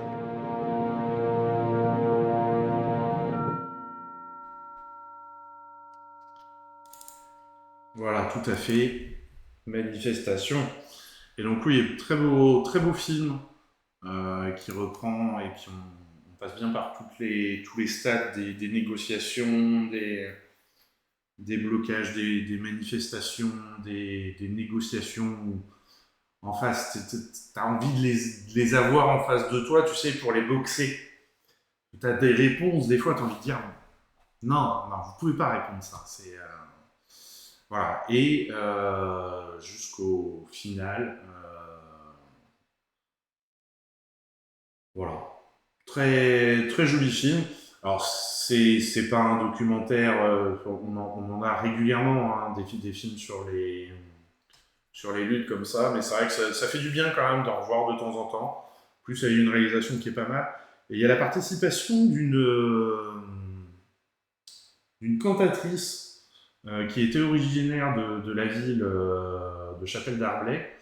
et qui est venu soutenir les ouvriers pendant la grève et les négociations et tout ça, et qui leur a chanté une chanson écrite pour eux, pour l'occasion, et on l'entend dans le film. Du coup, ça rajoute un petit truc qui est assez marrant, parce que tu passes de les slogans de la CGT classique à une chanteuse lyrique, un petit côté assez original. Voilà. Alors, on arrive au dernier documentaire. Ensuite, on regarde la demande de Rudy Cobal Louzou, dont on regarde la bande-annonce. Salut.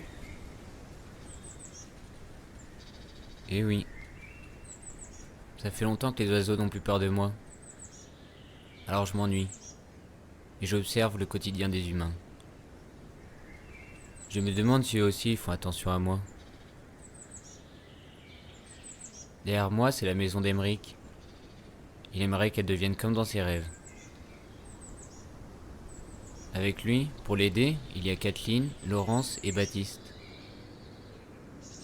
J'ai entendu dire qu'il y a une nouvelle arrivante et qu'elle s'appelle Audrey. J'espère que ça va bien se passer.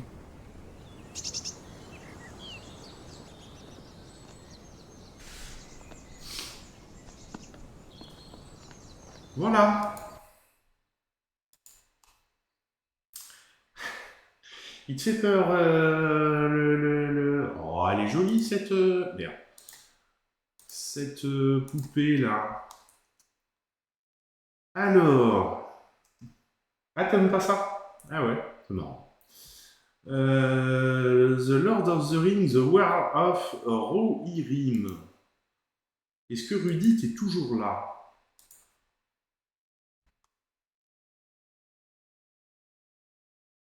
Est-ce que c'est pas la trilogie... C'est pas un film de la trilogie qui est sorti il y a un moment, ça? Est-ce que c'est celui qui est prévu pour 2024? USA, Warner Bros. Parce que j'en ai un là, The Lord of the Rings, qui est exactement comme tu m'as dit, The War of Rohirrim, mais il va sortir le 11 décembre 2024 en France. Du coup, j'ai pas trop d'infos. C'est comme les poupées et les pantins, je n'aime point. Allons bon. Est-ce qu'on a au moins une bande-annonce? On a une bande-annonce, officiel trailer. Nouveau film annoncé. Il n'était pas supposé sortir en avril. Alors, il y a les films américains, il y a beaucoup de mouvements dans les dates de sortie, suite à la grève des scénaristes, acteurs et tout, puisque du coup il y a des tournages, des films qui ont pris du retard, et du coup ils refont leur calendrier pour continuer à sortir régulièrement des films et avoir une actualité. Et du coup, voilà, ça bouge beaucoup. Mais en tout cas, j'ai l'air d'avoir une bande-annonce. On va déjà regarder la bande-annonce et puis on va regarder, voir si je trouve 2-3 infos supplémentaires sur le film. Hop, on se met comme ça.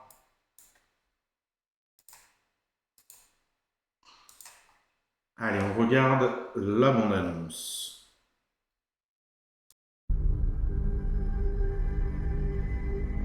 Where does your journey end?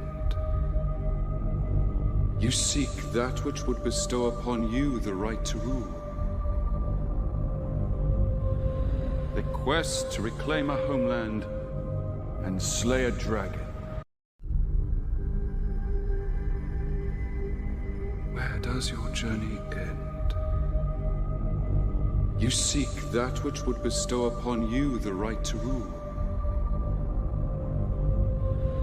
The quest to reclaim a homeland and slay a dragon.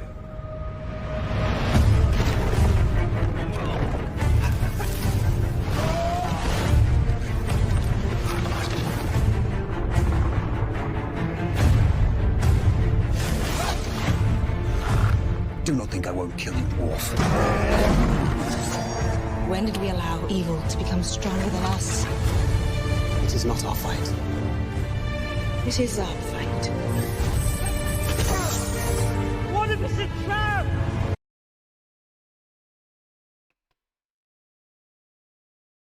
Oui, on est d'accord que ça, c'est une bande-annonce d'un film qui est déjà sorti, ça. Pas du tout ça. Le Seigneur des Anneaux... Ah, j'ai une présentation à Annecy. Le Seigneur des Anneaux en animé, The War of the Rohirrim, présentation Annecy 2023. On a vu Orlando Bloom.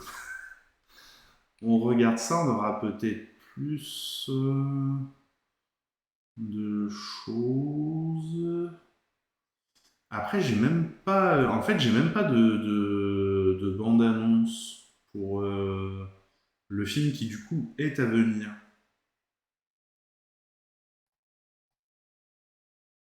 Mais on va regarder, ouais, on va regarder le...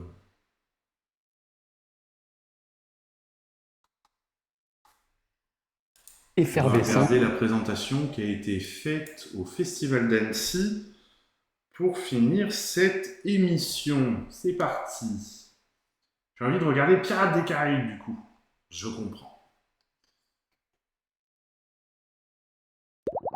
Le Festival d'animation d'Annecy est un événement qui déborde chaque année de créativité et d'énergie, aussi bien du côté des œuvres que du côté du public, souvent jeune, qui participe de cette effervescence, ingrédient majeur de ce rendez-vous à la saveur si particulière.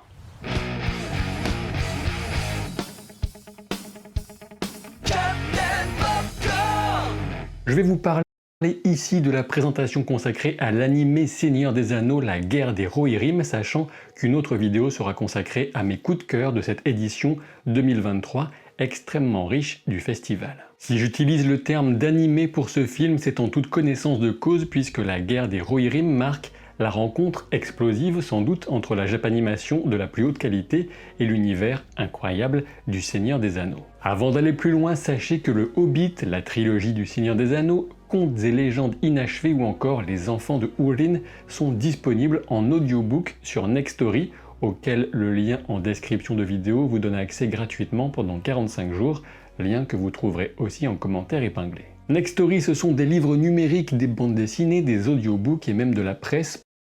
Profitez de la chaîne exclusive. Était présent Philippa Boyens, scénariste des 2 trilogies de Peter Jackson et ici productrice exécutive, Kenji Kamiyama, le réalisateur, Joseph Chou, le producteur, et Jason DeMarco de Warner Bros. Animation. Outre des explications passionnantes sur le contexte, l'approche et les défis présentés par ce film, nous avons pu assister à la projection pour la première fois devant un public, si je ne me trompe, de 3 séquences. Les 2 premières étaient des work in progress d'extraits du film, tandis que la dernière était une sorte de clip très rythmé composé de rapides extraits et notamment de batailles. Pour rappel, l'action du film commence environ 260 ans avant la guerre de l'Anneau, on se situe aux alentours de 2754 du 3e âge, alors que le roi Helm Main-Marteau dirige les Rohirrim. Et ce qui a notamment motivé Philippa Boyens pour ce projet, c'est la possibilité de raconter une histoire de la Terre du Milieu sans être dépendant de Sauron et surtout de l'Anneau unique. Même si référence pourra être faite au Seigneur des Ténèbres, il n'est pas le principal acteur dans cette affaire, loin de là. L'idée d'exprimer l'ampleur et la richesse de la Terre du Milieu en version animée lui est apparue particulièrement intéressante car ses propres enfants sont de grands fans d'animé, contrairement à elle qui reconnaît manquer de culture de cette forme d'expression artistique. Concernant Kenji Kamiyama, le réalisateur de 57 ans, très expérimenté, il a travaillé sur des décors, il a commencé par le légendaire Akira, le film Akira, il a pris du galon en tant que réalisateur d'unité sur l'excellent film Jinro de Mamoru Oshii, et il a ensuite scénarisé et réalisé une ambitieuse série Ghost in the Shell, puis un film en 2011. En 2017, il écrit et réalise Hirune Hime et j'en passe bien sûr. Ce projet de film Seigneur des Anneaux est sans le moindre doute possible le plus ambitieux qu'il ait jamais réalisé, et il admet lui-même que l'ampleur d'un tel défi lui donne encore des sueurs froides. Le film reste majoritairement de la 2D, mais de nombreuses techniques sont utilisées bien entendu, y compris de la prévisualisation avec des acteurs, même si l'idée n'est pas du tout d'aller vers une technique telle que la rotoscopie, qui fut notamment utilisée dans Le Seigneur des Anneaux de Ralph Bakshi, et qui consiste à reproduire directement en animation les mouvements d'acteurs filmés. Parmi les nombreux défis à relever, l'animation des chevaux n'est pas des moindres. Il est rare en effet que l'animation se risque à représenter de nombreux chevaux pendant longtemps à l'écran, car c'est un travail très délicat, mais le film le fera à profusion, impensable qu'il en soit autrement avec les Rohirrim. Et pour ce faire, les intervenants nous ont expliqué que les animateurs sont allés à la rencontre de chevaux bien réels et sont même montés dessus. La première séquence qui nous a été révélée nous montre l'introduction du film, si je ne me trompe. On y découvre Hera, la fille du roi Helm. Comme souvent dans ses écrits, Tolkien n'avait pas nommé ce personnage féminin, pourtant elle est essentielle au récit, puisque c'est une dispute au sujet de son éventuel mariage qui sert de déclencheur à une cascade d'événements tragiques. J'ai envie d'ajouter au passage que le fait que Tolkien ne nomme pas souvent ses personnages féminins, y compris ses princesses, c'est quelque chose que j'ai utilisé moi-même dans les parties de jeux de rôle sur ma chaîne YouTube secondaire Captain John Roll, notamment dans la campagne qui se déroule en Terre du Milieu. Si ça vous intéresse, le lien est en description. Je reviens à cette séquence dans laquelle on découvre Hera qui chevauche au travers des paysages magnifiques du Rohan et apporte une sorte d'offrande aux grands aigles. Avant la séquence, de nombreuses planches de design de personnages nous ont été projetées et commentées. Une des difficultés pour Hera, c'est qu'elle ne devait tomber dans aucun archétype facile, ni celui de la princesse précieuse, ni celui de la femme guerrière endurcie. C'est plutôt son parcours au fil des événements qui va façonner le personnage et la pousser à évoluer. On nous a aussi montré le design de Helm, son père, le roi de Rohan, réputé pour la puissance presque surhumaine de ses poings, mais aussi celui de Freka, le seigneur d'origine à la fois Rohirrim et dunlandaise, qui veut absolument obtenir la main de Hera pour son fils Wulf. Et parmi tous ces chara-design, nous avons aussi vu celui de Wulf, qui deviendra le principal antagoniste du film et à qui on a donné une apparence particulièrement séduisante. La deuxième séquence d'animation se déroulait à Meduseld, le château royal de la capitale du Rohan et d'Horace. Alors oui, je dis tantôt Rohan, tantôt Rohan. Durant ma lecture, je pensais Rohan dans ma tête, mais je sais maintenant que ça se prononce Rohan quand on suit les règles définies par Tolkien. On y voyait d'assez nombreux personnages interagir à la cour, ce qui représente aussi un défi en termes d'animation avec tout ce que cela représente en termes d'expression gestuelle et d'angle de caméra à imaginer. La troisième séquence était donc une sorte de clip, plusieurs extraits plus aboutis, et dont j'ai notamment retenu un certain niveau de violence dans les combats, que ce soit une main tranchée ou une flèche traversant une tête. Attention toutefois, conformément à l'esprit de Tolkien, il ne s'agit en aucun cas de glorifier la violence, puisque l'une des grandes thématiques du film sera notamment l'exploration des conséquences de la guerre et la désolation qu'elle sème. Du côté du casting vocal en VO, on sait que Miranda Otto, l'interprète d'Éowyn, reviendra en narratrice du récit. Brian Cox interprétera le roi Helm après avoir brillé au firmament dans l'excellente série Succession qui vient de s'achever avec sa saison 4. Gaia Romilly Wise sera Hera et Laurence Ubong Williams jouera Frealas, son cousin. Luc Pascalino, que je connais de Shadow and Bone, sera Wulf. On sait aussi qu'on verra des créatures impressionnantes dans le film et pas seulement un olifant apparemment. Dans ce récit, la célèbre forteresse et tour d'Orthanc joue également un rôle et connaît un changement de propriétaire. Et si Philippa Boyens nous a rappelé que l'essentiel des personnages seront inédits à l'écran, elle nous a aussi teasé qu'on pourrait néanmoins retrouver dans ce film d'animation au moins une figure familière, peut-être plusieurs. Alors on peut bien sûr penser à Saruman, Gandalf, Sylvebarbe ou carrément les trois, si on a peut-être de la chance, nous verrons bien. Je suis sorti de cette présentation avec une forte attente pour ce film et un niveau de confiance assez élevé quant à sa qualité. À vrai dire, de mon point de vue, il fait peu de doute qu'il s'agira d'un bon film. La seule véritable question consiste à savoir s'il pourra atteindre le statut de grand film. Pour le moment, la sortie est prévue en avril 2024, mais bon, vous le savez, avec l'animation, il faut toujours se méfier, on n'est jamais à l'abri d'un report, même si rien allant en ce sens n'a été évoqué durant la présentation. Je vous rappelle que de nombreux livres de Tolkien sont accessibles gratuitement en audiobook pendant 45 jours via le lien en description et en commentaire épinglé, idéal pour... Voilà, il a fait la pub pour les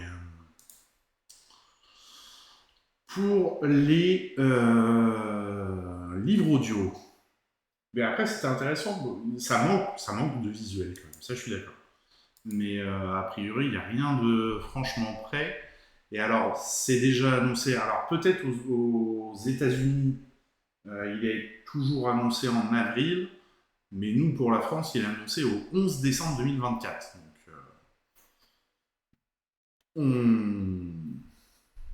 on a le temps de voir venir. Et oui, ça a l'air de... Après, déjà, quand tu as une base comme ça qui est forte en lore, en background, et que tu respectes ça, que tu mets quand même un mec à l'animation qui a travaillé sur Akira, sur tous ces films, Ghost in the Shell et tout, t'as de grandes chances quand même, si tu y mets les moyens, de faire un film plutôt bien. Désolé, je ne le verrai sûrement pas, je suis pas fan de Lord of the Rings. Oui, bah après, voilà, faut aimer. Je pense que si on aime l'univers, on y passera un bon moment devant ce film. Bon, on arrive à la fin de cette émission. Tant que tu fais pas comme la série qui est sortie sur Prime. Alors ouais, donc, ouais, du coup, je suis pas trop les séries. Mais j'avais entendu que ça avait été assez honteux, la série qui avait été faite. Bah après, même, tu sais, la trilogie Le Hobbit, ça avait commencé à être un peu le...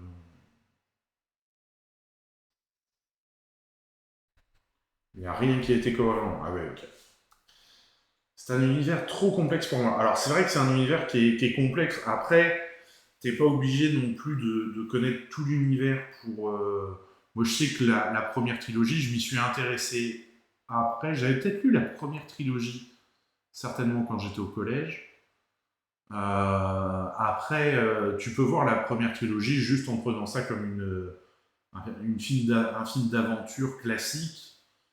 Et pour le coup, c'est une belle aventure, quoi. Mais après, ça me gave à la force. Oui, voilà, après, faut pas se forcer. Hein. Après, c'est vrai que c'est des films qui faisaient 2 heures, 2 heures et demie. Donc, c'est vrai que si déjà si t'accroches pas sur l'univers, c'est vrai que ça peut être long. Et en plus, si tu te mets à regarder les versions longues, tu t'en sors pas. Après, bon, disons que pour la culture, notre culture générale, c'est bien de l'avoir vu au moins une fois, quoi. Bon, et ben, j'ai personne à raid, moi. Hein. J'ai personne à raid. Eh ben, tant pis. Tant pis.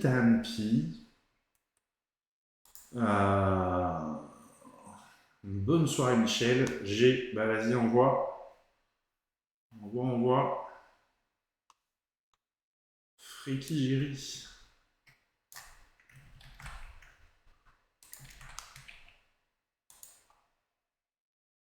Freaky Jerry. Qu'est-ce qu'il fait? Mass Effect. Et bah, allez, je vous envoie là-bas. Sur les conseils de dodo. Si jamais ça vous plaît pas, vous portez réclamation auprès de dodo. Moi, je ne suis pas responsable. Surtout qu'en plus, je vais pas rester longtemps. J'ai un coup de fil à passer ensuite. Donc, je vais passer dire bonjour. Et m'échapper assez rapidement. Mesdames et messieurs, bonne soirée. Merci de votre présence. Merci pour le resub. Et puis, bah, à la prochaine. Et n'oubliez pas, surtout, si ça ne nous plaît pas, ce ne sera pas la faute du jeu. Tout à fait. N'oubliez pas surtout d'être curieux, de découvrir plein de choses et de vous ouvrir au monde, c'est très important. Merci. Ça fait 40 fois que je le dis. Bonne soirée, bonne nuit, bon appétit, tout ça, vivez votre vie. Tchuss.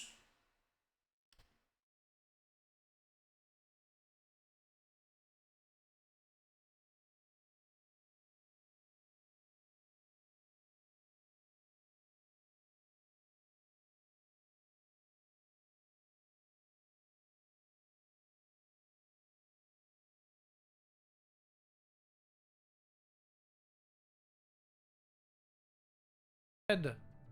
Bienvenue à toi et tes viewers. Salut Dodo. Comment tu vas Dodo? Après pour ramener